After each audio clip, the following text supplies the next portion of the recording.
A ver, ¿ya se ve?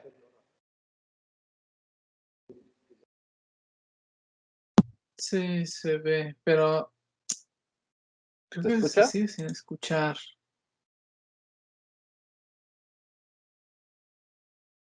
Sí, no lo escucho. Qué raro.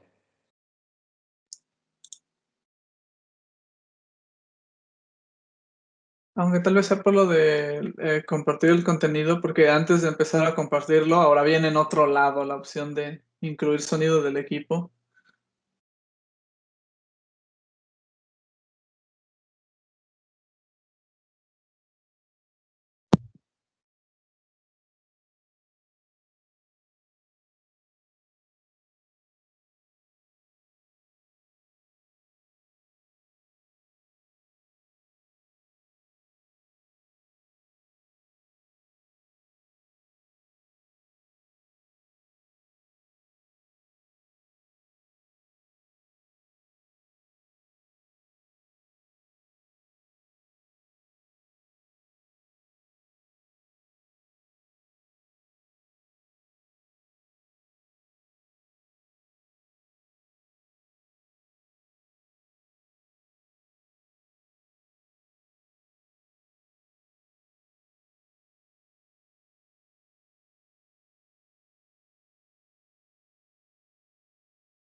A ver, ¿se escucha? Y todo. Sí, ahí sí. ¿Ahí sí ya? Sí. Ok.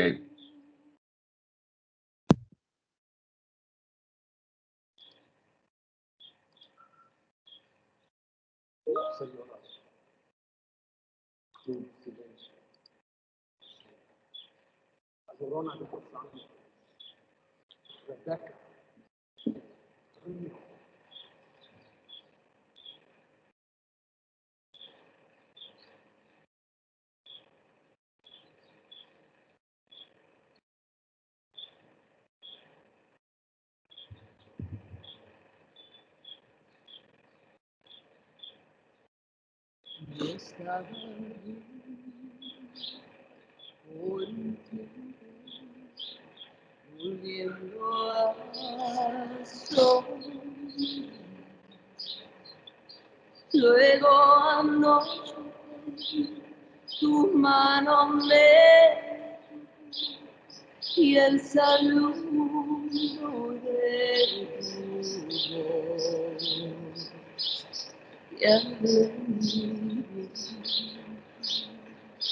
sin saber que he estado llorando por tu amor, llorando por tu amor, luego de tu adiós sentí todo sola llorando, llorando, llorando, no es fácil ver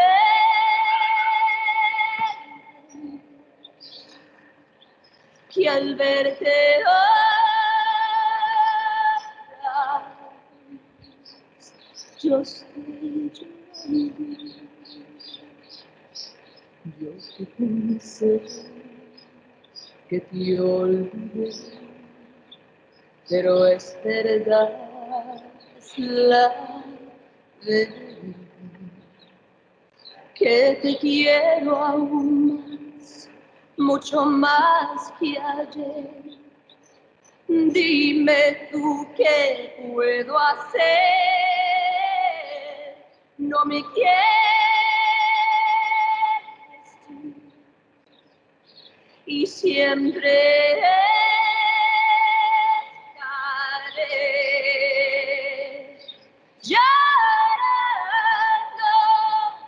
por tu amor.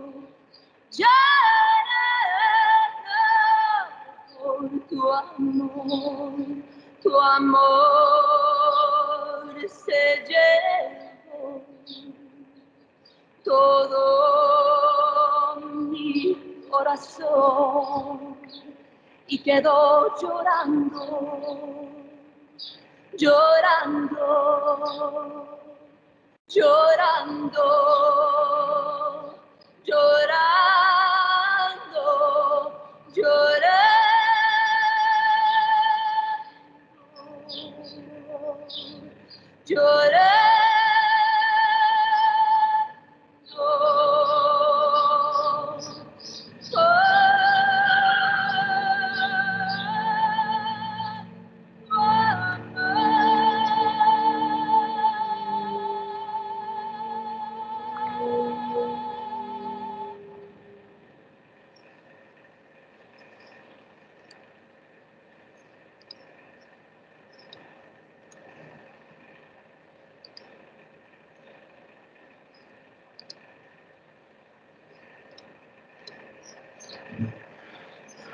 A ver, ahora sí, sí pudieron escuchar. Bueno, ¿quién vio la película? ¿Quién tuvo oportunidad de ver esta movie?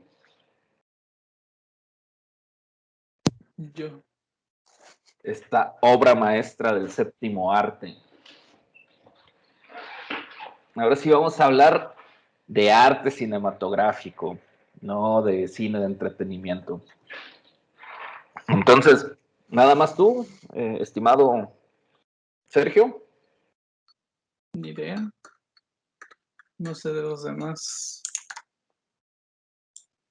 A ver, Fer, Max, ¿qué onda? ¿Sí pudieron ver la peli?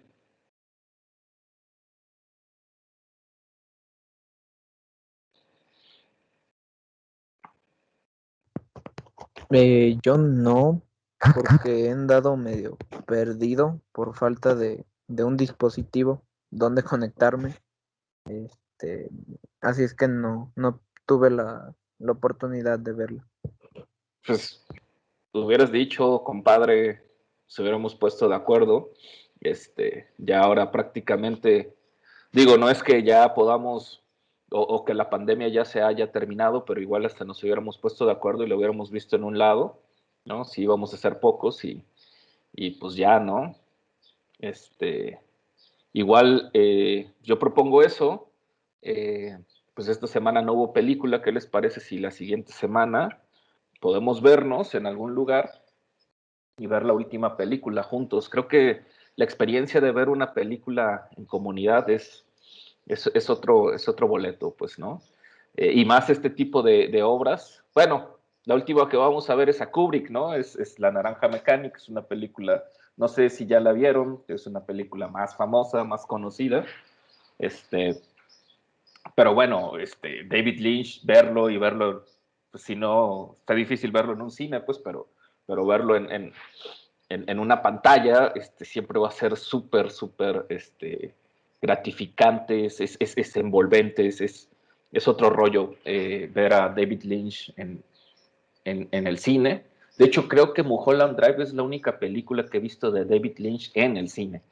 O sea, todas las demás, la verdad, las he visto ya en DVD o en VHS, pero Mulholland Drive sí me tocó verla en el Cineforo de la Universidad de Guadalajara, un año y medio después de que obviamente se estrenó. Ya saben, estamos hablando de los 2000 y en esa época pues todavía tardaban bastante en llegar las películas a México. No es como ahora que se estrenan, los estrenos mundiales suceden prácticamente en todas partes del planeta. Antes primero tenían que estrenarse pues, en sus países de origen, y por cuestiones de la tecnología y de las copias pues iban tardando en llegar a los países, primero a las grandes capitales y después a los pequeños pueblos. Ese es un fenómeno de estudio muy interesante para quien les llame la atención la historia del cine, ¿no? Cómo se veía y se consumía cine antes de los 2000, por lo menos.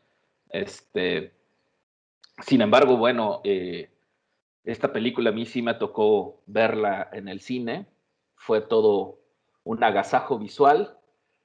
si no mal recuerdo, era la segunda película que veía de Lynch, entonces todavía no estaba como tan empapado de él. También hay que recordar que, pues, bueno, estamos hablando de principios de los 2000, el internet, si ya bien existía, pues todavía no había este acceso y no había también toda esta información que hoy en día pues tenemos. Googleamos David Lynch y ahí tenemos Wikipedia, tenemos su biografía, aunque no todo su cine es tan fácil de conseguirlo en línea, pero pues quien le sabe buscar le encuentra, pues, ¿no? Y antes, pues bueno, conseguir las películas de este autor o saber un poco de este autor, de este director, pues era pues leer libros, buscar revistas, en periódicos, etcétera. Obviamente en los grupos de cinéfilos, en Guadalajara hay dos o tres, sobre todo en la UDG había por ahí un grupo de gente que se dedicaba a hacer proyecciones, no tanto como una especie de videoclub, pero sí, de cineclub, perdón, pero sí de repente se hacían algunas proyecciones ahí dentro de la universidad.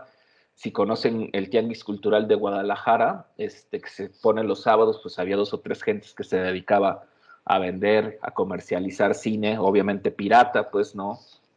En esa época, pues ya había DVDs, pero era más común los VHS, por ahí algunas películas originales, otras grabadas, pues, ¿no? Igual también la música la conseguíamos en cassettes grabados de los CDs originales. Yo llegué a comprar muchos cassettes piratas, ¿no?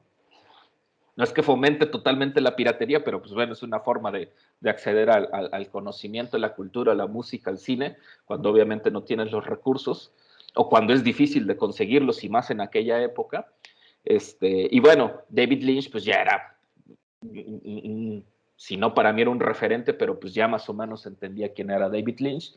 Y esta película, si no mal recuerdo, Mulholland Drive debe de ser como del 2001 o 2000, a ver, esto sí lo voy a checar, porque luego se me va el dato, pero es de principios de los 2000, es 2001, sí, 2001, y yo seguramente la habré visto en el Cineforo como 2000, 2002 o 2003, no recuerdo muy bien, pero fue en el Cineforo de la Universidad de Guadalajara.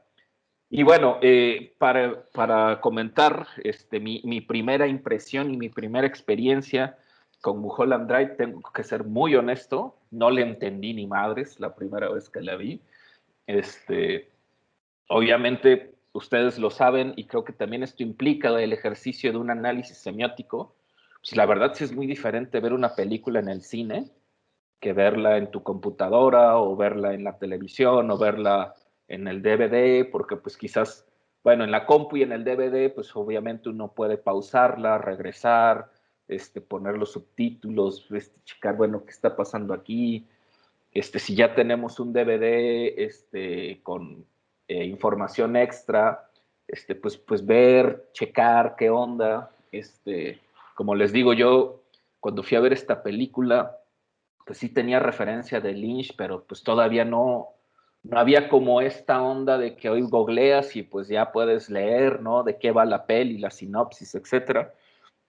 En ese tiempo, y todavía existe, había un periódico, bueno, se llamaba El Público, hoy Milenio, que cada fin de semana, los viernes, sacaba una revistita, que se llamaba El Ocio, en donde esa revista, creo que todavía está, la sacan en línea, sacaba las reseñas de las películas y había un crítico de cine, pues, y lo único que recuerdo es que mencionaban, ¿no? Esta es una joya, y por ahí venía la sinopsis, ¿no? Pero no había más nada de información de Mulholland Drive. Y pues como les digo, pues es muy diferente verla en el cine, no puedes pausarla, estás echando la palomita o vas acompañado, o te preguntan algo, estás platicando. Yo tengo que reconocer aquí una cosa, yo cuando voy al cine, así vaya con mi pareja, con una chica, etcétera, yo no voy a cotorrear el cine, yo voy a ver el cine, ¿no? Entonces, yo, esa experiencia, tengo marcadas algunas experiencias de haber ido al cine, pues, ¿no? Acompañado solo. Y una de esas es Mulholland Drive, ¿no? Otra, bueno, es Terminator 2, porque es una cuestión más personal.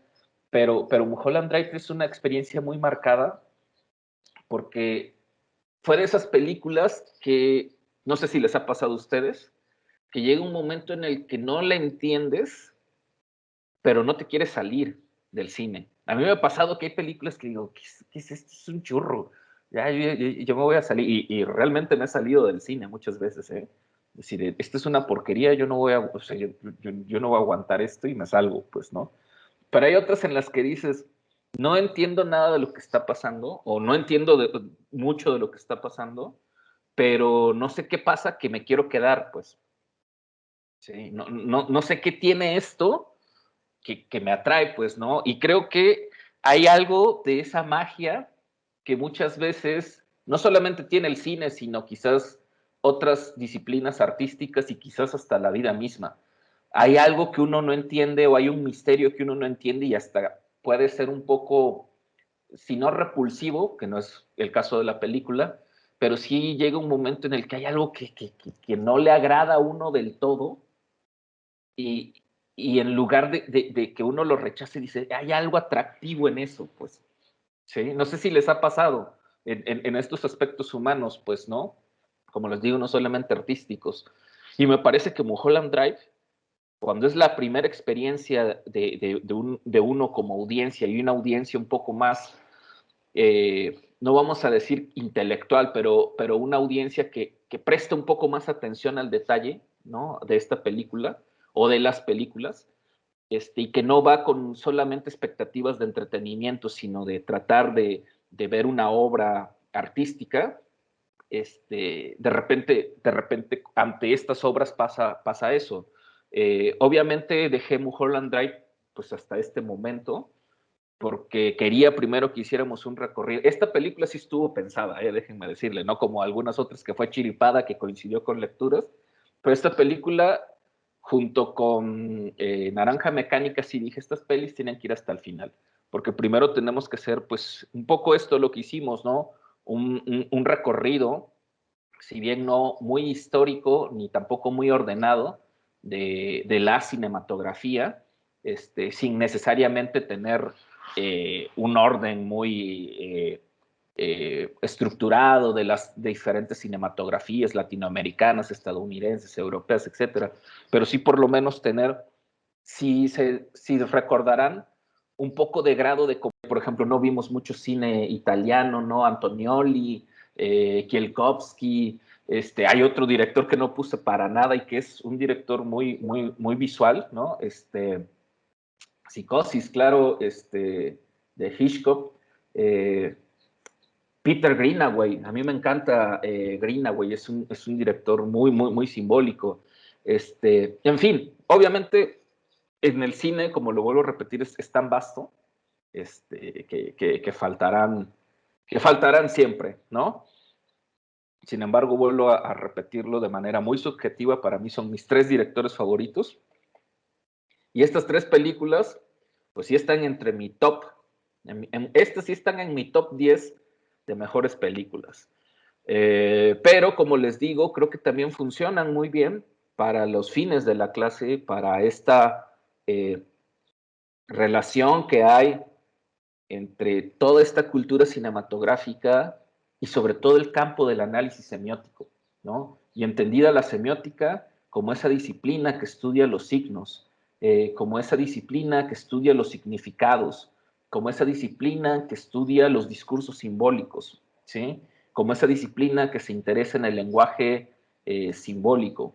Y entendiendo el cine y su, evidentemente,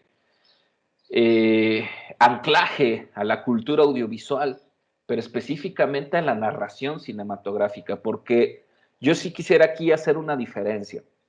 Por supuesto que vivimos en una cultura audiovisual, ¿no? Como una cultura digital, una cultura virtual. La época en la que vivimos confluyen muchas tendencias. Por eso es complejo nuestro mundo, pues, ¿no? Y por eso podemos hablar del lenguaje audiovisual, ¿no? Que podría ser el lenguaje de la televisión, que puede ser el lenguaje de la internet, que puede ser el lenguaje de los videojuegos, que emplea una serie de elementos que están presentes en todos los productos audiovisuales.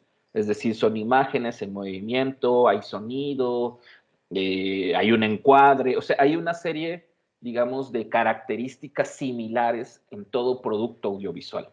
Desde un videojuego hasta un videoclip, pasando por una película de arte hasta una película de entretenimiento, pasando por una serie de Netflix hasta una serie de televisión convencional o una serie de YouTube. ¿Sí? Digamos, ahí en ese vasto concepto de producto audiovisual, pues hay como varios, hay varias características similares. Sin embargo, me parece que el lenguaje cinematográfico, y es una opinión, implica un grado, no voy a decir de especialización del lenguaje, pero sí un grado más preciso de un manejo de un lenguaje audiovisual, o más preciso que el manejo del lenguaje audiovisual. La narrativa cinematográfica, digámoslo así, tiene sus propias formas. Si se me permite la analogía, el lenguaje audiovisual como concepto amplio, pues es eso, ¿no? Son los vastos lenguajes, pero hay dentro de los vastos lenguajes narrativas específicas. No es lo mismo escribir prosa libre que escribir poesía, pues, ¿sí? No es lo mismo escribir una música o hacer música popular que hacer música de ópera, pues, ¿no? Hay un grado, ahora sí llamémosle de complejidad, que exige cada una de estas, llamémosle así, disciplinas, pues, ¿no? Y me parece que el cine, y dentro del cine, hay diferentes grados, si no grados, pero sí hay diferentes ejemplos en donde vemos cómo algunos maestros del cine emplean de manera mucho más precisa, simbólica, si ustedes quieren, o de manera más compleja, si ustedes quieren, el lenguaje cinematográfico, ¿sí? Aunque sigan los mismos principios, es decir, planos, sonidos, secuencias, movimientos cinematográficos, movimientos de cámara, etcétera, etcétera, etcétera, ¿sí? Y creo, en mi opinión, y ojo que estoy empleando la expresión creo y no considero, es más subjetivo. Y creo, en ese sentido, que estos tres directores, por ahí también pues, habría algunos más, pues, pero en mi opinión estos tres directores son los que más se acercan, ¿sí? A un punto de unión entre el arte, y puede ser, bueno, Lynch en realidad no estudió para ser cineasta, estudió para ser artista, pues, ¿no? Entre el arte, ¿sí? La creación artística y la narración cinematográfica. No menosprecio a los demás directores o a los demás creadores, pero por ejemplo, cuando uno ve una película de, eh, de Tarkovsky, puede ser que muchas cosas no las entienda, pero al ver la plasticidad de los planos, al ver la composición de sus imágenes, al Tarkovsky utilizar una narrativa cinematográfica tan contemplativa, ¿sí? Llega un momento en el que uno dice, ¿estoy viendo una película o estoy viendo una pintura? ¿Sí? Porque de repente es una pintura en movimiento, ¿sí? O es una fotografía en movimiento, obviamente aderezada por estas frases poéticas, por esta música sutil, y de repente llega un momento en el que uno dice, ¿estoy en el cine o estoy en un museo? Ahora, ojo, ahí sí lo tengo que reconocer, yo a Tarkovsky nunca lo he visto en una pantalla de cine, pero sí hay un momento en el que uno se imagina.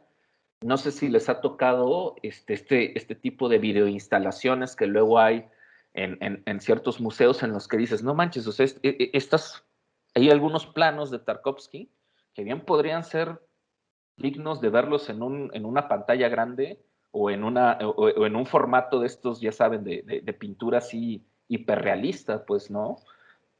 Tan solo en la película que vimos, pues, ¿no? De Stalker, hay varias secuencias que uno dice, no manches, esto es una pintura, pues, ¿no? Y me parece que en Lynch también de repente hay cierto momento en el que uno dice, pues a lo mejor no le entiendo mucho la trama, pero la imagen, ¿no? No solamente es bella, sino me transmite. Y hay unos planos, y hay un manejo de color, y hay un manejo muy, muy interesante en términos conceptuales, en términos de arte conceptual, que de repente uno hace pensar si está ante una película, ¿no? O si está ante una puesta en escena o un performance, o como les digo, un arte instalación en un museo, pues, ¿no?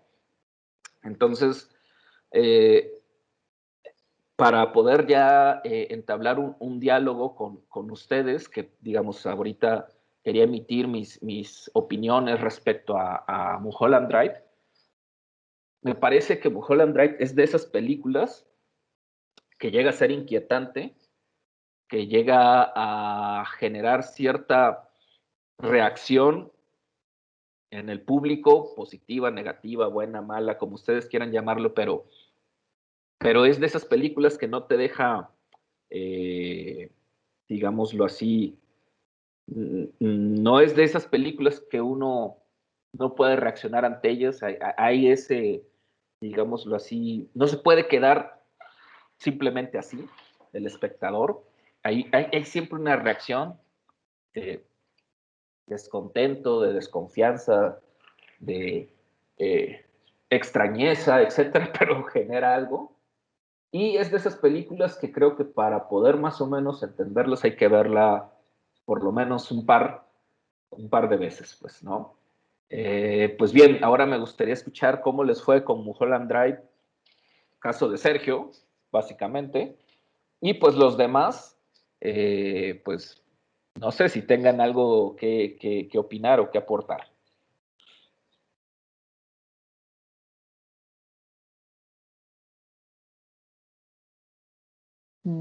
A mí mi computadora se apagó y se está reiniciando, entonces ojalá que mis compañeros digan algunas palabras en lo que vuelvo así como a mi otro micrófono y arreglo mis ideas de una vez. Pero pues si uno de ellos tiene algo más que decir. A ver, Sergio Maximiliano, Fer.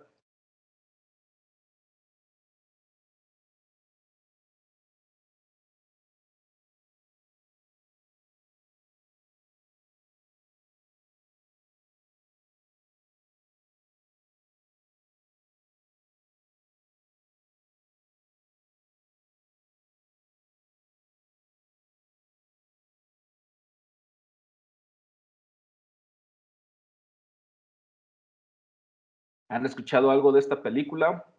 ¿Les suena?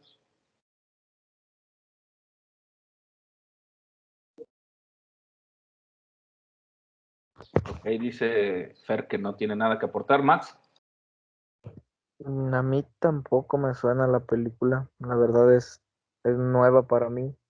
Espero después de la sesión, ahora sí poder echarle un vistazo, aunque sea, pero no la topo, no la conozco.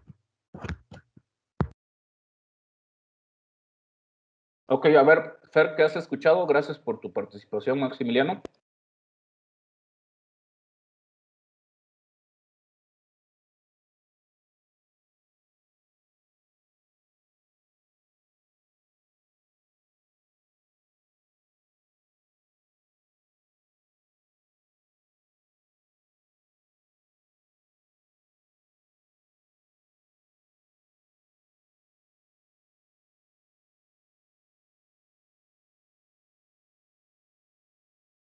Y así a grandes rasgos, ¿qué dicen estos videos, Fer?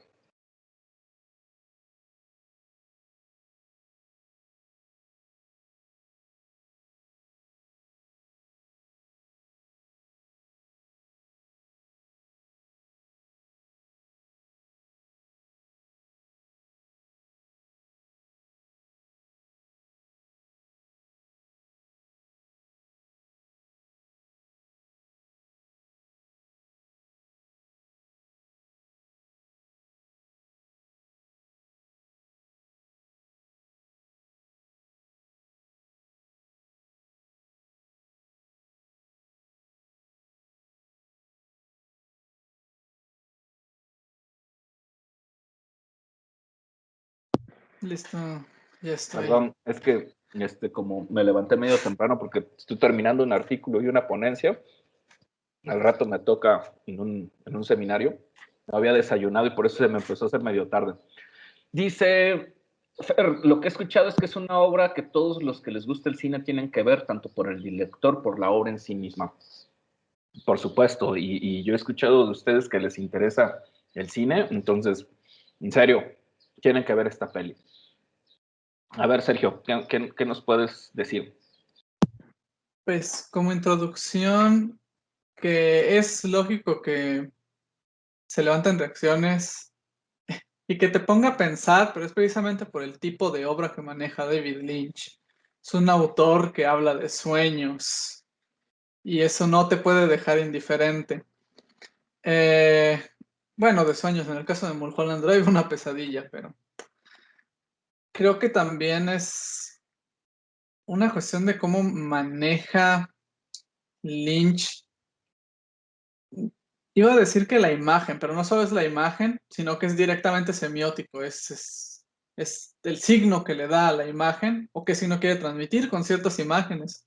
A veces parece que en Mulholland Drive, o sea, dentro de su propia narrativa, a veces se siente que la propia película está como por fuera del control del director, en el sentido de que las mismas imágenes, el aspecto profundamente onírico que tiene su cine, da la sensación de, de como en un sueño las cosas están fragmentadas, aunque algo muy padre de Mulholland Drive es que logra que fijándote bien en los detalles puedas hilar los significados oníricos, o sea, puedas decir, bueno, pero es que esta cosa significa esta cosa o esto real tiene un paralelismo con esto en el sueño.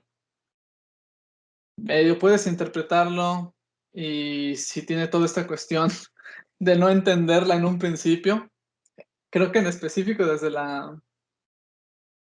las primeras escenas. En específico me refiero a la escena del baile al inicio, cuando ya estás directamente en esta sensación que no es de Hollywood tal cual, pero es una sensación como esta idea que creo que es la que generalmente maneja siempre Lynch, que es la de esta cosa es muy onírica, pero solo funcionaría dentro del cine, solo funciona a través de este movimiento de imágenes, porque si no, no entiendes exactamente el el qué significa o el qué sacar de ello, porque muchas veces he escuchado que se interpreta que la obra de David Lynch es como mirar un cuadro surrealista. No sabes exactamente en qué fijarte y no entiendes, no puedes entender en el primer vistazo la obra como tal. Y aquí sucede mucho con esto, de la escena del baile inicial y la escena de los dos tipos que están platicando en el dinner, en el café. Por todo, o sea, toda la secuencia. Buenísima Eh, esa. porque tiene esta sensación como de un terror que no es ese terror de películas de miedo o este como más, digamos, el terror del susto, el terror de los callejones oscuros, el terror de los cementerios y de los panteones. Hay una como cuestión mucho más Psicológica. exacto, está dentro del ser, está dentro de esa persona. Eso es lo que te da miedo. Sí que... Cuando alguien llega hasta el punto en el que llega al punto en el que no puede interpretar su realidad como tal, o sea, y me refiero a cuando están justo fuera del dinner y está volteando a ver a todos lados, está viendo los carteles, está viendo el teléfono, como que se está tratando de asegurar de que su realidad sea su realidad. Es ahí donde te das cuenta de dónde viene, por lo menos para mí, el elemento de pesadilla. Pero eso es solo como la primera probada que después va a dar toda la película. Otra cosa es que yo conocía a Mulholland Drive antes de ver Eraserhead por un youtuber, un creador de contenidos que opera bajo el nombre de Quetzal, español. Y él siempre decía que para él David Lynch era era una obsesión. Decía que su fanatismo por la obra de David Lynch rasgaba con la obsesión. Y entonces, cuando yo veía sus contenidos, generalmente hablaba mucho de las obras de Lynch. Y en específico, una vez un video que era como este primer análisis de Mulholland Drive, como con solo un pequeño fragmento del video, de todo el metraje. Y no solo es como la fama que le precede a Mulholland Drive, sino como lo que está alrededor de Mulholland Drive. Mulholland Drive es una película especial en el sentido de que también es una película sobre cine. O sea, no en el sentido como en el sentido metanarrativo de entiendo que esto es una obra, como rompiendo la cuarta pared, no, es en el sentido de que esta obra habla sobre estrellas, sobre famosos. Al final de cuentas, la película se llama Mulholland Drive, que es la calle, la carretera que va a Sunset Boulevard. El Sunset Boulevard, pues todo este lugar en donde las primeras estrellas hollywoodenses se quedaron a vivir, hicieron casas y todas estas cosas, y que representa como este sueño de fama, que de cierta forma como que Mulholland Drive tiene como que distorsiona hasta cierto punto la idea de la fama y el poder y de cierta forma la gloria, que pues es lo que va a interpretar el personaje de Diane después. Por lo menos para mí me queda como muy claro que Diane tiene la idea del sueño americano, de volverse una gran estrella y de triunfar por sí misma, y que ella vive con esa ilusión, no precisamente porque ella lo haya elegido así, sino que también tiene esta idea es que ganó un concurso, entonces su carrera como que va a ir al estrellato y empieza a hacerse estas ideas que después se contrastan con la realidad y que después se contrastan con su pesadilla sobre la realidad, con una visión de la cual ella no es completamente, ella no es la directora de su sueño, ella no está controlando lo que pasa en su sueño. Al principio parece que sí, porque parece ser que las cosas funcionan como bien para ella, pero pues como en una pesadilla, se empieza a retorcer todo hasta el punto en el que no puede, supongo, soportarlo, ¿no? Sería como la trama de Mulholland Drive si no tomamos en cuenta que la mayoría de la película está ambientada en una pesadilla. Pero creo que es precisamente por esto, es como toda esta cuestión que tiene alrededor Mulholland Drive sobre hablar del cine, de la industria en la que se está representando, y mezclado con el elemento de la pesadilla. Generalmente creo que es lo que le da sus herramientas a David Lynch para trabajar, porque tiene como toda esta idea de lo que debería de ser cine, pero tiene la herramienta de que esto es un plano onírico, esto es surreal, y por lo tanto no puede él jugar con las convenciones del cine tanto como él quiera. Y el ejemplo perfecto es el bar Silencio. Bueno, el bar. Es el silencio. Lo digo porque me di cuenta de que David Lynch tiene un bar en Francia llamado El Silencio, en la vida real, así que... entonces, creo que se representa muy bien aquí, que es como en El Silencio tiene como esta cuestión de lo que es diegético, de lo que es intradiegético y extradiegético, porque tienes como la música que suena de ningún lado y después se va a transformar en la música que sí viene dentro de la película, pues está cantada.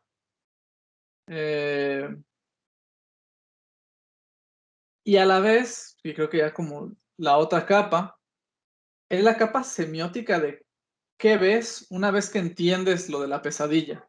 Porque sí, tal vez la primera vez que ves la película, como que no entiendes exactamente todo esto del primer plano con la vista en primera persona, yendo a la cama, tal vez no lo llegas a captar, o tal vez lo captas hasta al final de la película. Pero tiene toda esta cuestión en la que en cuanto empiezas a relacionar de qué es lo real y qué es lo ficticio, empiezas como a verlo desde una perspectiva de análisis semiótico, de decir, bueno, pero ¿esto qué significa para la mente de Diane? ¿Por qué lo ve así? o por qué llegó a imaginarlo así, porque sabemos que los sueños es algo que no controlas, tú no decides ni qué sueñas ni cómo aparece lo que sueñas. Entonces, tú empiezas a explicarte, pero ¿por qué Adam, el director, tiene que ser así? ¿O por qué la dirección de vida, las acciones que suceden en el sueño, por qué son así? Y después lo entiendes. Entiendes muy bien, creo que ya para la segunda, tercera vez que ves la película, entiendes muy bien la canción. Llorando, ya tienes una imagen clara de por qué está pasando esto. Y precisamente creo que como fijándote en los pequeños detalles, ya entiendes bien por qué cuando se termina la canción aparece la caja azul. Y es bien, o sea, empiezas como a ligar estas situaciones, empiezas a ligar lo de el hombre que vive detrás del Winkies, toda esta parte del inicio, como tal vez la figura del vagabundo, la figura del hombre que está ahí. Luego también entiendes una cuestión situacional. Tú dices, ok, pero es que el hombre detrás del Winkies vive aquí, se ubica en este lugar, porque este lugar tiene una importancia después. El Winkies aparece no solo porque, o sea, no va a ser solo por una cuestión estética, no es porque a David Lynch le guste poner dinners, le guste poner bares así en sus obras. No, es porque el Winkies tiene una cuestión importante dentro de la narrativa, no del sueño, sino de la realidad de Diane. Las personas que van a aparecer, los roles que van a jugar, porque después tienes la idea como la de la mamá de Adam también, o tienes la idea de la chica, la que reemplaza a Diane cuando Adam le quiere dar el rol protagónico en la película, pero que al final no, y te terminan dando a la otra muchacha que me acuerdo ahorita. Y sobre todo, creo que es una obra que cuando empiezas a hilar, entiendes bien como las consecuencias, como que por fin, creo que la obra es más como que para mí la película es un puente de madera, de cuerdas, pero la primera vez que ves la película es las cuerdas, solo las cuerdas, es la pura estructura, y las tablas están al lado. Mientras más ves la película y mientras más observas la obra que tienes delante de ti, entiendes mejor cómo poner las tablas y construir tú, o sea, a través de tu reflexión, qué viste en la película, cómo pasas el puente. Porque una vez que como que me empecé a dar cuenta de estas pequeñas cosas en otro visionado de la película y entender bien, pero ¿por qué la madre está aquí? ¿Por qué el sujeto que tiene se supone tiene la pesadilla del Winkies?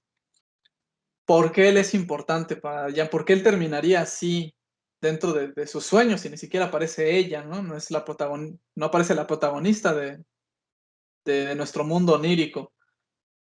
¿Por qué el silencio es así? ¿Por qué ¿por qué el accidente de carro? Sí, o sea, precisamente porque el hombre detrás del Winkies vive exactamente en ese callejón. Y en específico, ¿por qué Dayan va a llegar a las consecuencias que llegue al final? Creo que es como... Creo que es una obra muy buena en el sentido semiótico, muy, muy, muy, muy padre semióticamente, porque lo que yo entiendo porque no he visto ninguna obra de Stanley Kubrick, pero eso es lo que sigue. Lo que yo entiendo es que las obras de Stanley Kubrick son visualmente interesantes e importantes para hablar, porque Stanley Kubrick era una persona que cuidaba mucho que la estética funcionara de cierta forma en como él veía la trama de la película. Y David Lynch es importante tomar su estética porque es como tratar de analizar un cuadro de Dalí.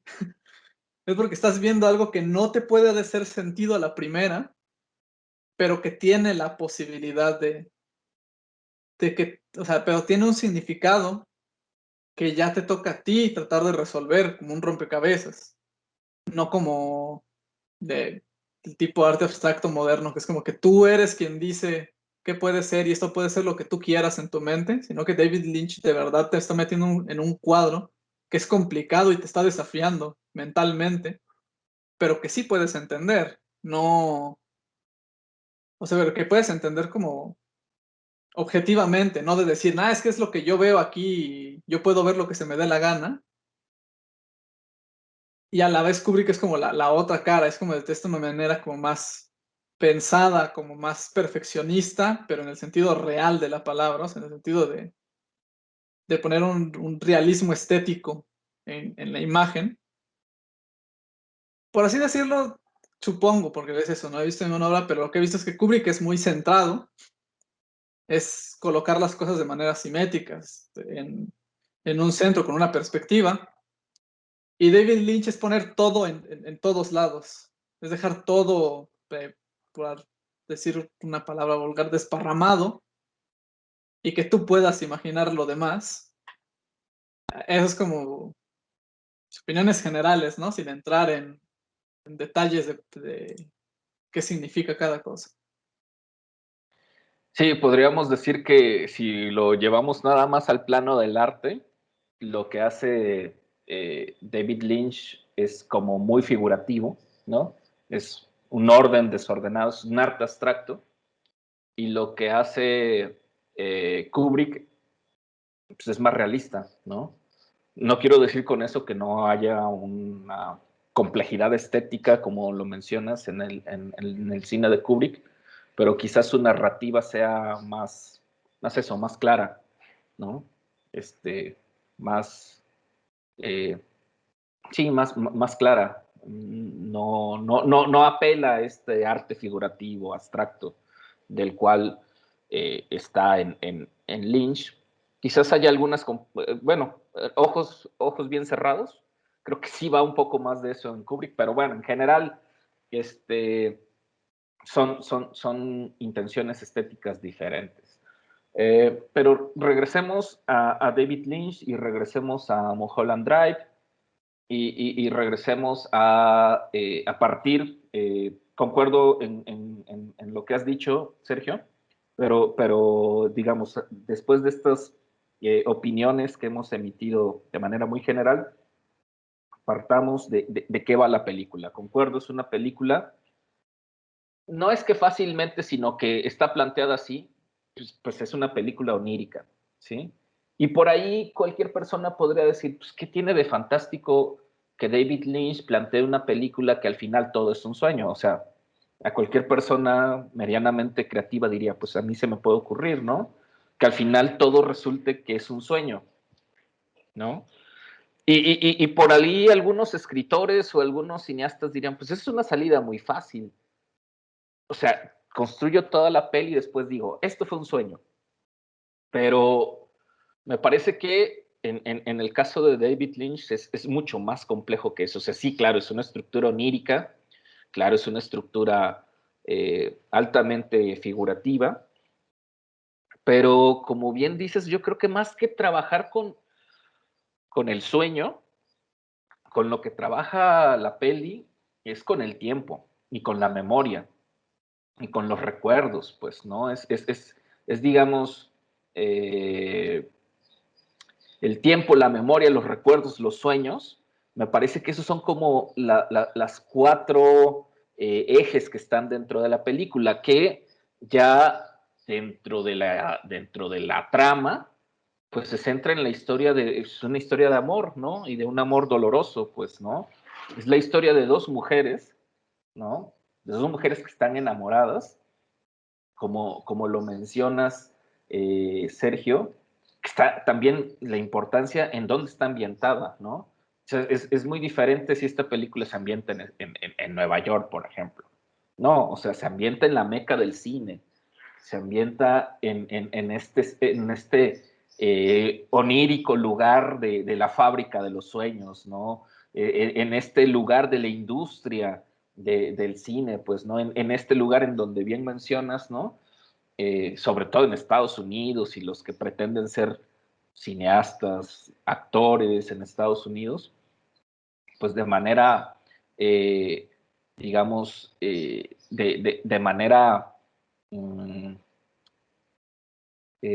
¿cómo se dice? Cuando uno aspira, de manera aspiracional, pues tienen como meta llegar a Hollywood, pues, ¿no? Porque ahí es en donde están las grandes compañías, ¿no? Es en donde se hace el gran cine, pues, ¿no? Entonces, bajita la mano es también una crítica feroz como a este mundo salvaje de la realidad de lo que se vive en Hollywood, ¿no? No todos consiguen el sueño de ser estrellas, hay un sinfín de problemáticas alrededor.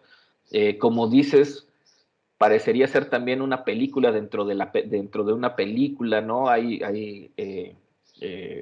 Digamos, en un plano de un análisis a lo mejor hasta de metalenguaje, pues es ver eso, ¿no? Es como ver cómo se cae a esta compleja industria del cine y cómo pues la realización de películas pues en Hollywood ciertamente implica muchas veces más que el propio arte, ¿no? Muchas veces tiene que ver más con cuestiones económicas. De hecho, es una de las grandes posturas de David Lynch frente al cine, pues, ¿no? Que es más importante, digamos, aquí a lo mejor me voy a salir un poco de la peli, sino de los planteamientos de Lynch, es más importante el mantener digamos, el respetar una idea artística dentro del cine que el éxito comercial. Si hay un director al cual, digamos, ha preponderado sus ideas artísticas por encima del éxito comercial, al menos en Estados Unidos, ¿no? Porque Tarkovsky es otro rollo. Y es David Lynch, ¿no? O sea, muchas veces él ha rechazado proyectos, ha rechazado la imposición de actores, ha rechazado trabajar con grandes empresas cinematográficas por mantener sus convicciones estéticas. Y me parece que Mulholland Drive también es eso, pues, ¿no? Es un poco como esa crítica a cómo en ocasiones esta gran industria pues termina llevando a los creadores, a los creativos, a los artistas, pues a ese callejón sin salida, ¿no? O recibes el presupuesto para hacer tu gran película o no la haces porque no tienes el dinero suficiente para poder realizarlo y entonces terminas modificando sustancialmente tu película para que sea del agrado de las grandes empresas, ¿no? En fin, me parece que por ahí va los elementos de esta trama, ¿no? Que se centra, como lo vuelvo a decir, en la historia de amor de dos mujeres, ¿sí? En Diane y en Betty Diane y en Rita Camila, ¿no? Que son estas dos mujeres que en un principio, pues no sabemos que tenían una historia de amor, pero que la película nos va llevando en cómo se conocen, porque una de ellas ha tenido un accidente y ha perdido un poco la memoria, en cómo se reencuentran estas dos mujeres y cómo se va develando que hay un pasado que las une y hay un tercero en discordia que por diferentes circunstancias pues entra aquí en conflicto. Y bueno, como les vuelvo a repetir, quizás hoy en día, pues antes de ver la película uno pueda o ver videos o ver algún youtuber que nos hace hasta con spoilers, a lo mejor referencias, a lo mejor explicaciones, leer en Wikipedia de qué va la peli, pero les repito, 2000, 2002, 2003, de repente estás viendo la película y compras una idea narrativa y de repente cuando viene este giro argumental, porque eso es otra de las grandes aportaciones, no solamente en el sentido semiótico, sino también en el sentido del lenguaje cinematográfico, es cómo David Lynch maneja muy bien estos giros de tuerca, ¿sí? Cómo Lynch te construye el abismo al que vas a caer y después te dice, no va por ahí la historia, ¿no? Ahora te voy a decir cómo va o por dónde va la historia. Entonces, me parece en ese sentido de la estructura dramática de la película, que evidentemente es semiótica y para los fines de la clase, que esos giros argumentativos, que esos giros de tuerca se construyen de una manera tan simbólica que por eso, digo, no es obviamente que analizar toda la película, ¿verdad? Pero por eso las secuencias en donde se caen a estos giros se vuelven tan fuertes, ¿no? Como uno, este video que les puse cuando están ellas dos en este bar, ¿no? Donde inicia con esto de no hay banda, la canción, la atmósfera, la cajita azul. O sea, dices, como mencionaba Sergio hace rato, si uno presta atención a esos detalles, es como si les habrá pasado o si habrán estado. Sergio mencionó a Dalí, pero yo podría mencionarles, por ejemplo, a Felgueres, pues, ¿no? O sea, es como cuando uno está frente a una obra abstracta o figurativa y de repente para entender toda la obra, pues necesitas prestar atención en los detalles, porque cada detalle tiene conexión con la obra, ¿sí? O sea, con la pintura. Y en ese sentido, por eso cada una de esas secuencias clave en la obra de Lynch, hay que prestar esa atención a esos pequeños detalles, ¿no?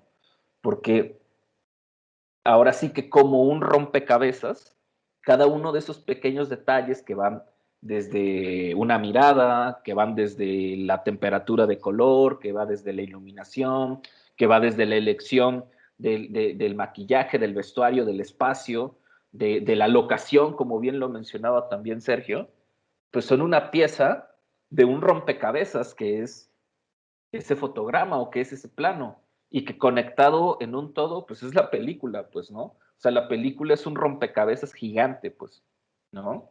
Y cada secuencia va uniéndonos una pieza del rompecabezas, ¿sí? Entonces, en ese sentido, y quizás también para pues, los que nos interesa el cine, ya no nada más como análisis, sino como una forma de expresión, sin querer caer en la pretensión de ser un director como Lynch, complejo, abstracto, artístico, etcétera, porque pues ahora sí que reconozcámoslo, ¿no?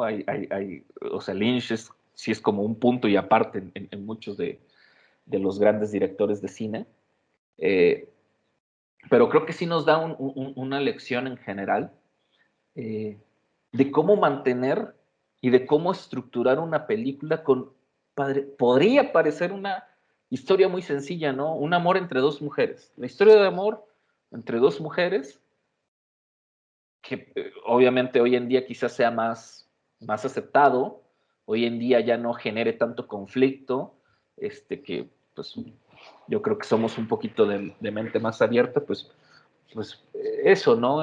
Aceptar o conocer a dos mujeres o dos hombres, pues que tienen o que entablan una relación.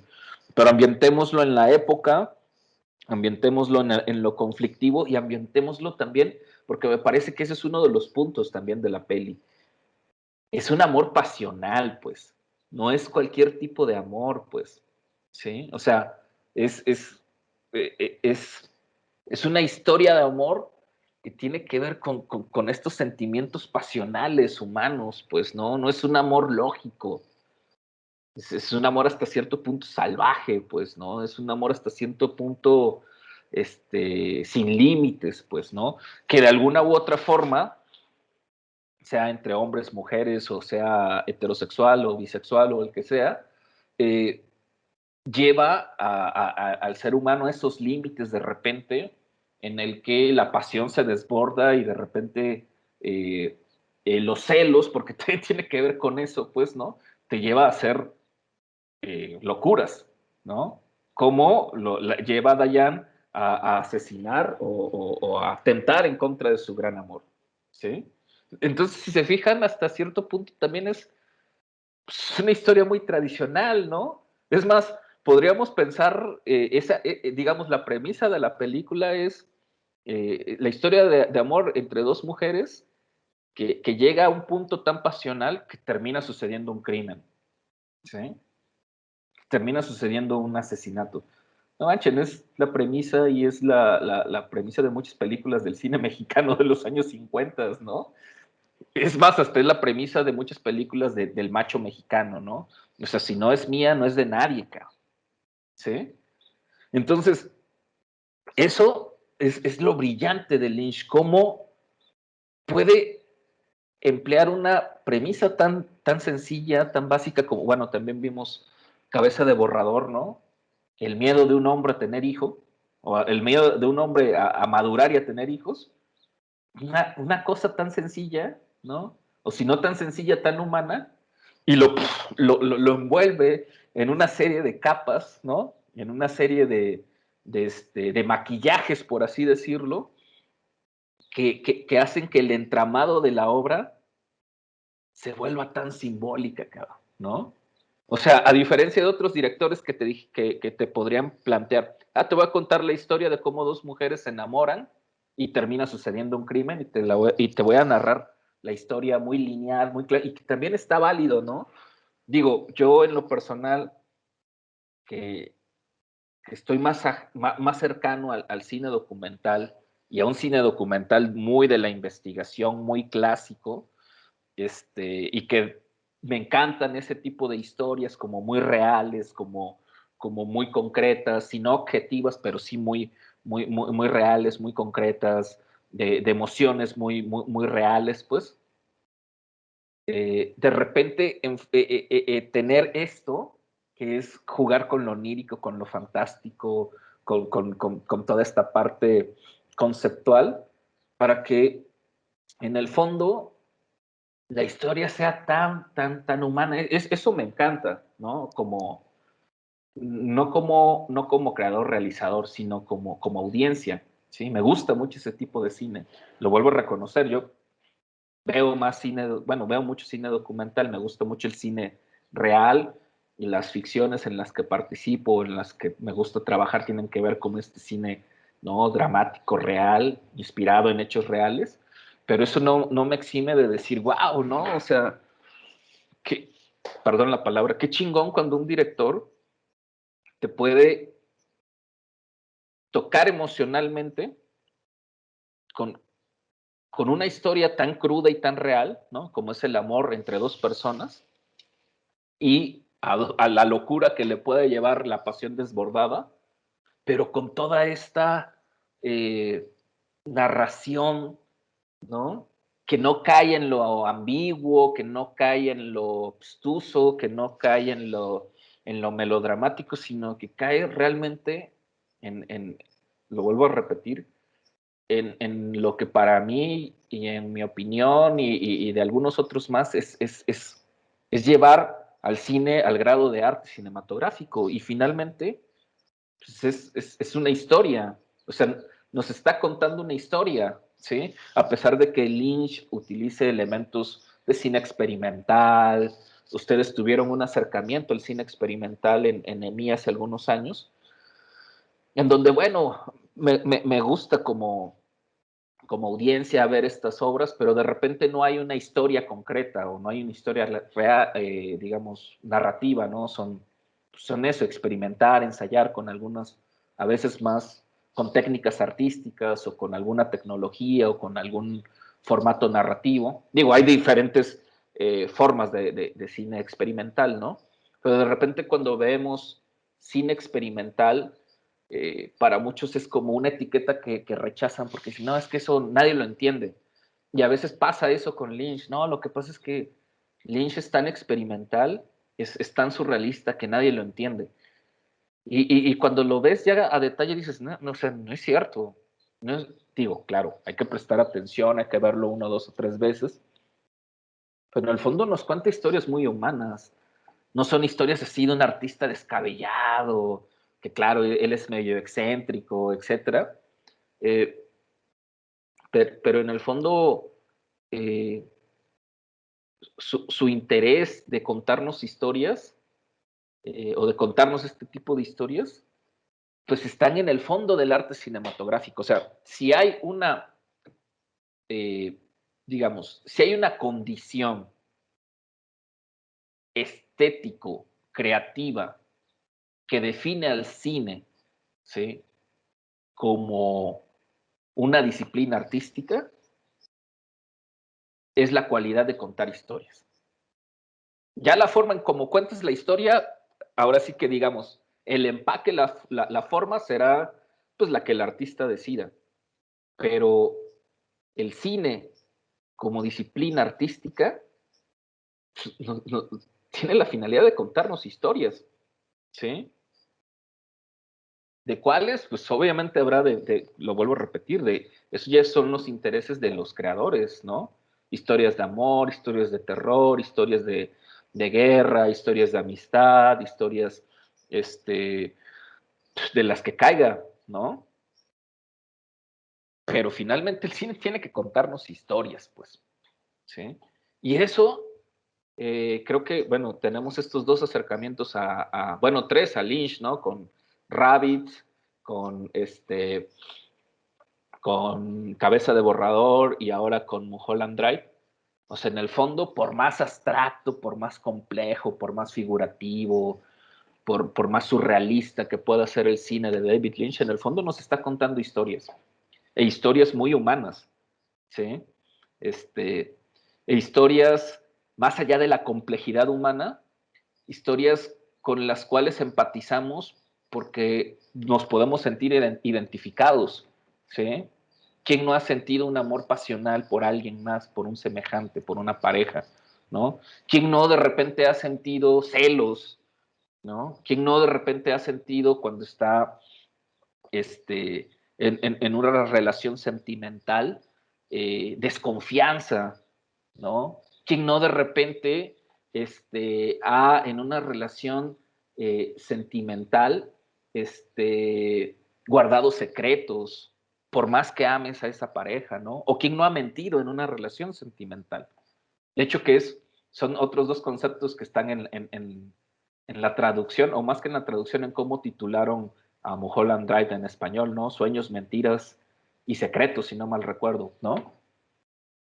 Y claro, la peli también va de eso, de cómo en una relación sentimental muchas veces pasan estas cosas, ¿no? O sea, por más que ames a tu pareja y por más que ames a su ser, pues en este mundo, y más en Hollywood, y más en ese mundo, pues te mueves entre eso, ¿no? Entre intrigas, entre secretos, porque en gran medida, y esto es, perdón, es un spoiler para los que no han visto la película, las tensiones en esta pareja empiezan a surgir a partir del papel, de un papel dentro de esta película del tipo, este director, ¿no? Que entabla una relación con ellas, pues, ¿no? O sea, ¿quién no ha vivido, y aquí levanten la mano, cuando de repente estás con una pareja, en este caso, bueno, estamos puros hombres, ¿no? Cuando estás con tu chica y de repente no comparten tantas cosas o son tan similares en ciertas cosas o hasta comparten profesiones similares, como es este caso, y de repente no empiezan a surgir envidias, ¿sí? Yo no estoy diciendo que eso humanamente sea positivo, negativo, etcétera, pero eso plantea la película. No quiero decir que a todos nos pase o que a algunos no les pase, pero muchas veces suceden este tipo de circunstancias, ¿sí? Y un poco la peli también va de eso, ¿sí? De cómo una historia de amor tan pasional empieza a fracturarse por la envidia humana, pues, ¿no? O por acumular rencores, o por guardar secretos, ¿sí? O por mentir. Entonces, volvemos al punto de, oh, sí, David Lynch, súper abstracto, y qué gran película, súper simbólica, ultra compleja para entender. Pero en el fondo está trabajando con emociones humanas tan concretas, ¿no? Como el guardar un secreto, como el mentirle a tu pareja, ¿sí? como el amar desmedidamente, ¿no? Y entonces la peli, en ese sentido, se vuelve ya no, o sea, sí, obviamente una gran película, una obra artística, pero se vuelve una película emocional, sentimental, ¿no? Y por eso también, como lo menciona o lo mencionaba hace rato Sergio, pues si bien no es una película de terror, y aunque la definen como un thriller psicológico, yo creo que es un poco complejo definir cuál es el género de Mulholland Drive. Pero por supuesto que hay suspenso. O sea, es una película de suspenso, pues, ¿no? Pero por supuesto que es una película psicológica. Pero fundamentalmente es una película emocional. ¿Sí?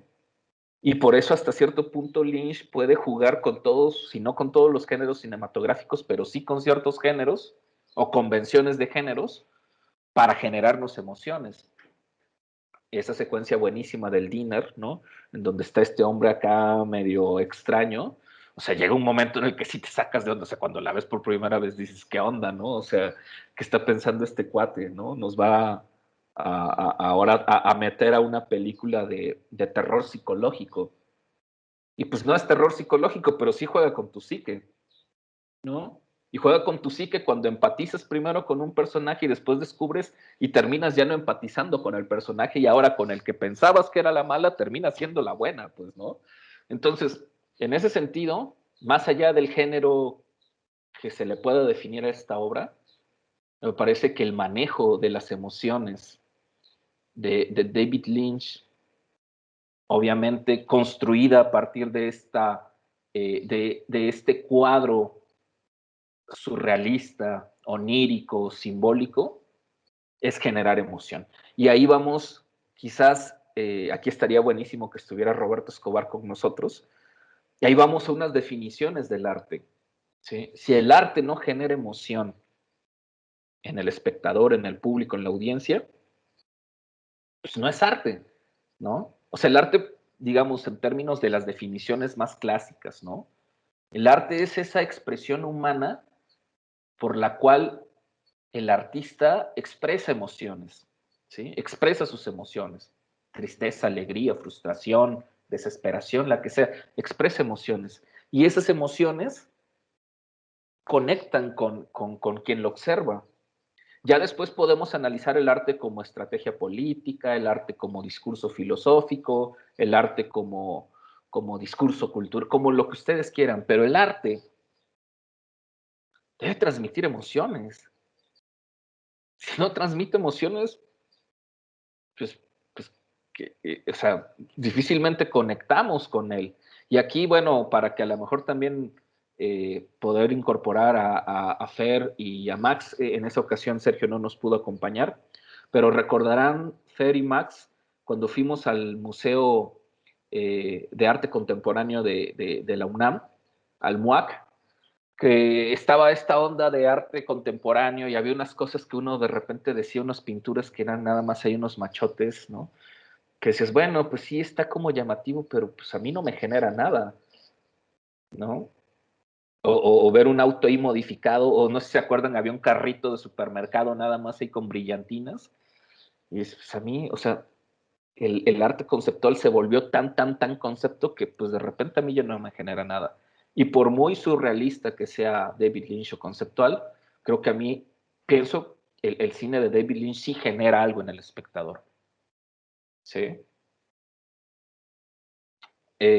Yo por aquí dejaría esta segunda participación para pasar a, digámoslo así, comentarios finales de esta obra.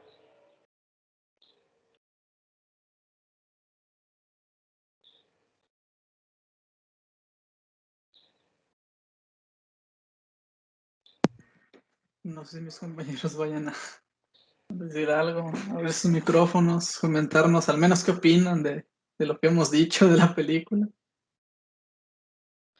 Sí, yo propondría que un día, bueno, lamentablemente no han entrado varios compañeros por diferentes circunstancias, eh, no, no pasa nada, entendemos todavía las circunstancias que estamos viviendo, ojalá pronto podamos subsanar estas dificultades que hemos vivido en el último año como sociedad. Pero yo pienso, si les parece bien, sobre todo porque pues yo sé que son estudiantes que les interesa el cine, y bueno, yo les he invitado a algunos proyectos y como les he comentado a EMIA y a otros proyectos venideros, pero yo creo que como interesados en la cultura cinematográfica, ojo, no estoy hablando de cultura audiovisual, sino cultura cinematográfica, eh, obviamente nunca es obligación nada, pero creo que sí, Lynch es de esos autores y Mulholland Drive sí es de esas películas que hay que ver, pues, ¿no? O sea, a lo mejor podremos obviar varias películas de Lynch, que de preferencia no. Yo en lo personal he visto todo lo de Lynch. Obviamente habrá algunas que me gustan más que otras, pero creo que Mulholland Drive es de esas pelis que hay que ver, ¿no? Es un poco como de la cinematografía mundial, como lo mencionaba Fer, ¿no? O sea, claro, de Hitchcock pues, hay que ver Psicosis, pues, ¿no? Habrá más, ¿no? Los pájaros, etcétera, pero Vértigo, pero es así como Hitchcock, Psicosis, pues, ¿no? Eh, Lynch, Mulholland Drive, Kubrick, bueno, Kubrick, Naranja Mecánica y muchas más, pues, ¿no? Pero sí pienso que son, digo, sin caer en estos listados, luego ya saben que aparecen en las 10 películas que tienes que ver antes de morir, ¿no? O las 20 películas que tienes que ver antes de los 30 años, cosas como esas. Pero creo que sí hay algunos directores que son, digamos, fundamentales conocerlos. Y no solamente conocerlos porque los leemos, sino conocerlos por verlos. Lo mismo sucede con la literatura, ¿eh? Y quizás también lo mismo suceda con la música. Obviamente esto no nos garantiza que seamos ni los más inteligentes, ni los más intelectuales, ni los más sabiondos de cine, ni nos garantiza que vamos a ser mejores directores de cine, ni mejores escritores de cine, ni mejores multiculturólogos, por supuesto que no. Eso implica otras cosas y además, pues, ¿quién quiere ser el mejor o el peor, no? O sea, más bien tiene que ver con una cuestión de bagaje cultural, ¿sí? De un background cultural que me parece eh, es muy necesario para quienes nos involucramos, ¿no? En, en, en estas disciplinas narrativas. Entonces yo les propondría, ¿por qué no? Cuando empecemos a trabajar, pues, una vez a la semana, ahora que ya se puede, juntarnos, ver dónde nos podemos juntar y ver obras clásicas, ¿no? Por supuesto, estaría genial ver Psicosis. Este, Kurosawa a mí me gusta mucho. Curiosamente casi no pongo cine de Kurosawa, pero Kurosawa es muy bueno. Me gusta mucho Fellini. Este, y bueno, Lynch ni se diga. Dice Fer, a mí me gustó el concepto que maneja la película, al menos lo que he escuchado y lo que han comentado aquí, tanto la crítica hacia el medio y la industria, incluso adelantado a su época por el hecho de la relación entre los protagonistas. Además, estos giros que da Lynch en sus obras hace tanto que sea complejo de entender su cine, así como mantiene al espectador atento a lo que sucede en la pantalla. Muy bien, perdonen, me están marcando, disculpen tantito, de la universidad.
Perdón, asuntos de la universidad.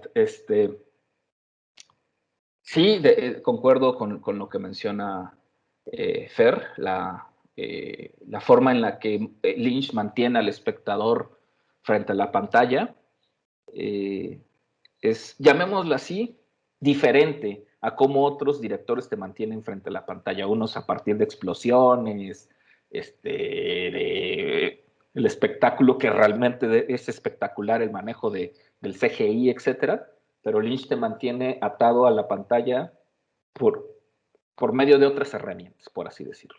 Ok, Sergio, creo que ibas a decir algo.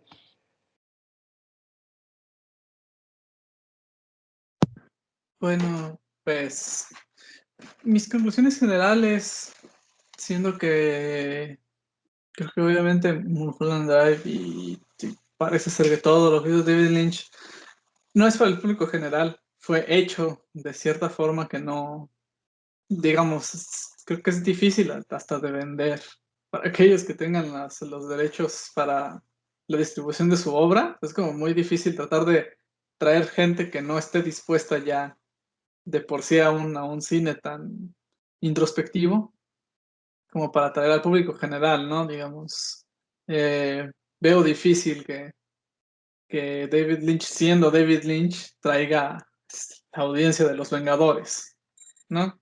Y no me refiero a los números, sino también al tipo de audiencia, ¿no? Y, que no tiene nada de malo no verlo, pero es claro que son obras que no fueron hechas para que todo el mundo, digamos, simpatice. No empatizar porque, como bien lo dices, las obras de Lynch son muy humanas, tienen como unos conceptos que son interesantes porque en el mismo planteamiento de que es un sueño, también Lynch está haciendo un pacto en el que sus obras tienen que ser sobre la psique humana, no exactamente sobre humano de lo que sus personajes están dispuestos a contar. Creo que más que con Eraserhead, con Mulholland Drive, es como ese tipo de historias que alguien no se atrevería a contar por sí mismo, por eso la tiene que contar el sueño. Bueno, por eso la tiene que contar pues la experiencia como de vida que nos está planteando, ¿no? Lynch, y ya con un estilo estético muy específico para él. Pero sí, de hecho, quiero rescatar el comentario de Luis Fernando, es lo de mantener atento a alguien a la pantalla, porque con obras más introspectivas como que es fácil, ¿no? Como pensar en que la gente puede pues voltear a ver otro lado o hacer otra cosa y hasta que escuches, no sé, un balazo en la pantalla, ahora sí ya te pones a ver qué es lo que está pasando, pero el cine de David Lynch requiere, exige que estés atento a cómo van a suceder las cosas, ¿no? Eh, y en ese sentido, pues la película es, no sé, porque no me gusta afirmar como estas cosas de las 20 películas que tienes que ver sí o sí, porque pues tampoco es como, no es un rango, ¿no? O sea, el arte no es un pase de has hecho esto y por lo tanto puedes considerar que has visto, ¿no? Pero sí que enriquece mucho conocer la perspectiva de Lynch, al menos más desde nuestro cine, el cine que hemos tenido como muy cercano al estadounidense y al americano. Exacto, es un y es por lo mismo que creo que, siendo que nosotros somos tan afines al cine de Hollywood y a un cine más, tal vez casual, palomitero, que es muy valioso como que ya no que te guste más una cosa que otra, porque eso ya dependerá de cada quien, pero entender que existen estas otras perspectivas del cine, porque si no, no se nutriría como arte. Y es muy interesante ver eso. Y de hecho es algo que rescato mucho de todas las obras que he visto como por primera vez, eh, debido a esta asignatura, que es el hecho de que no conocía muy bien como estos otros parámetros, pero es que es muy enriquecedor porque te habla de que el cine, pues como arte, aún tiene muchas cosas que decir, porque aún hay gente que tiene voces propias, que está tratando de decir cosas a su propia manera. y ya sea David Lynch, o sea Alex de la Iglesia, o sea Tarkovsky, que son personas que tienen su propia visión de cómo expresar ese arte, que ya cada quien verá qué tanto es afín a sus gustos o quién es, pero que sin duda alguna es valioso de reconocer. Esas son como mis opiniones finales. Supongo que de la obra de Lynch. En general, pero en cuestión específica de Mulholland Drive, es una buena película que tiene unos grandes contenidos semióticos. O sea, en símbolos, la película me gusta mucho cómo está cargada, con un simbolismo que va tanto en personajes, locaciones, en su manejo de los diálogos y en otros manejos técnicos, o sea, en cámaras, en iluminaciones, en todo este tipo de cosas. El mismo video que mencionaba al inicio, en el que este creador de contenido en YouTube, Quetzal, decía que lo interesante de la escena lo interesante de estas primeras escenas, ¿no? Escena del sueño en el diner. Lo interesante era que era una escena de terror, pero tú sabías que era terror psicológico porque el terror sucedía de día. Nunca estaba tratando de asustarte, diciéndote que esta situación es una de esas situaciones que la gente te dice que da miedo. Da miedo porque es real. Da miedo porque la gente se puede sentir así. Y mm, creo que Mulholland Drive hace muy bien eso.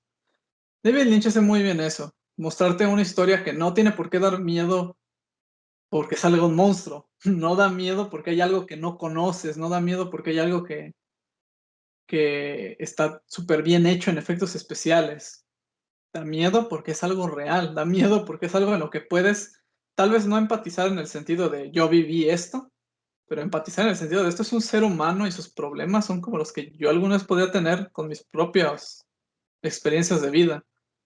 Y eso es algo muy, muy valioso del cine de David Lynch, más allá de si le puedas encontrar un gusto o no a su filmografía. Son mis opiniones. Muy cierto, muy cierto. Digo, ¿qué puedo decir para cerrar mis comentarios sobre Mulholland Drive y sobre David Lynch? Pues para los que no la han visto, véanla. Y para los que ya la vieron, vuélvanla a ver. Creo que esos serían mis comentarios y conozcan más la obra de Lynch.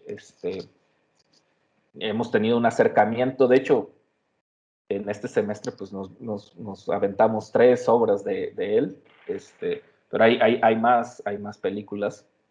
Y yo, bueno, desde hace tiempo traigo la idea, pero ¿por qué no pensar el siguiente semestre en armar una especie como de cineclub?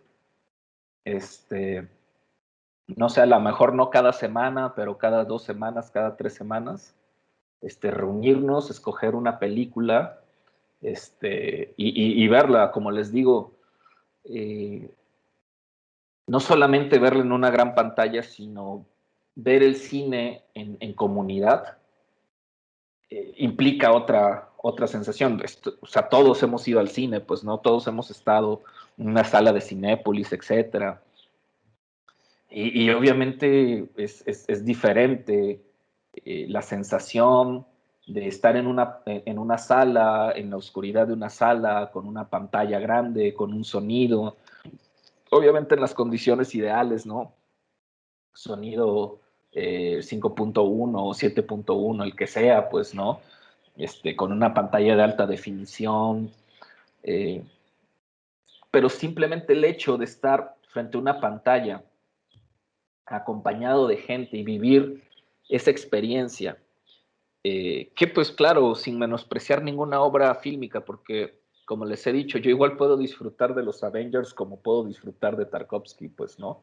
Obviamente cada una de estas obras fílmicas, pues ya no, ni siquiera como crítico, ni como realizador, ni nada, sino como audiencia, pues las disfrutas de manera diferente, porque tienen finalidades diferentes, ¿no? Cuando una película de acción está bien hecha y te entretiene, pues, o sea, te atrapa, ¿no? Pues esa es la finalidad. Y hay unas películas muy, muy, muy bien hechas, pues, ¿no? Soy fan de Nolan y su trilogía de Batman, me sigue pareciendo genial. ¿no? Watchmen es buenísima, Sin City, ¿no? Es buenísima. Hay algunas de los Avengers que hay que reconocer son muy buenas películas en el sentido del entretenimiento. Y eso no quiere decir que no uno como audiencia no pueda también valorar otro tipo de obra cinematográfica, como lo que hace Lynch, como lo que hace actualmente, no sé, los hermanos Cohen o este director franco-argentino, Gaspar Noé, perdón. O sea, el background cinematográfico que vamos a cargar en nuestras espaldas, pues debe de ser tan amplio como es el cine mexicano. Creo que no vimos cine mexicano aquí, o sí vimos cine mexicano, no vimos cine mexicano, pero bueno, en las clases de guionismo vemos algo de cine mexicano.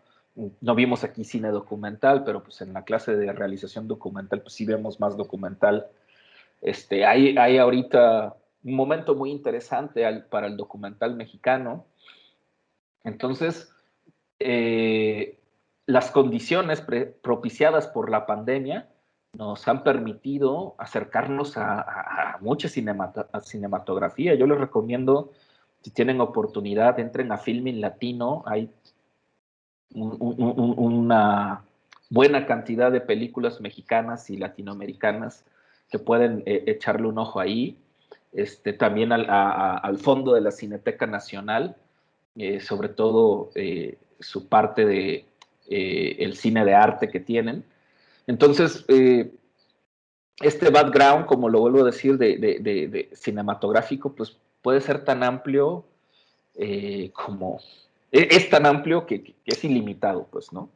Pero yo propondría eso, si les parece bien, el próximo semestre por ahí encontrar unas fechas y juntarnos, y si les parece bien, nos ponemos de acuerdo ahí en el grupo y por qué no experimentar eso de volver, obviamente con la distancia y con todo este rollo, encontrar un espacio, un lugar, de ver esta gran película que es La Naranja Mecánica, en conjunto. Digo, Naranja Mecánica también es un clásico ya, ¿no? Y se ha escrito. Dice, hay una página que es una cineteca con películas alternativas. Súper, gracias por compartirnos, Fer. Y sí, ¿no? Eso es lo bonito, o más que bonito, digamos que eso es lo padre, lo chingón, de todo esto feo que nos ha dejado la pandemia, que realmente ha sido una situación muy fea. Pero dentro de las pocas cosas rescatables que nos deja esta situación, es eso, ¿no? Es poder acceder a una cinematografía que a lo mejor en otras circunstancias difícilmente hubiéramos podido conocer. Entonces, yo lo dejaría por acá. Y pues, antes que cerremos la clase, recuerden, yo por ahí les compartí el texto de La Naranja Mecánica, o sea, la novela, no sé quién tuvo oportunidad de leerla, de irla echándole un ojo, pero pues digo, sé que está súper breve ver la película, pero además creo que es una novela que se lee rápido. Entonces, quien quiere irle echando un ojo, creo que le va a ayudar mucho para la hora de acercarnos a ver La Naranja Mecánica. Y pues nada, lo podemos dejar acá y nos vemos el siguiente lunes. ¿Les parece bien si ya el lunes nos ponemos de acuerdo con fecha y hora, si les parece bien esta propuesta de juntarnos a ver Naranja Mecánica? ¿Va? Pues si ya no hay nada más, pues nos vemos el siguiente lunes. Que tengan buen fin de semana, se cuidan y hasta pronto. Perfecto, gracias. Nos vemos el lunes. Ahí.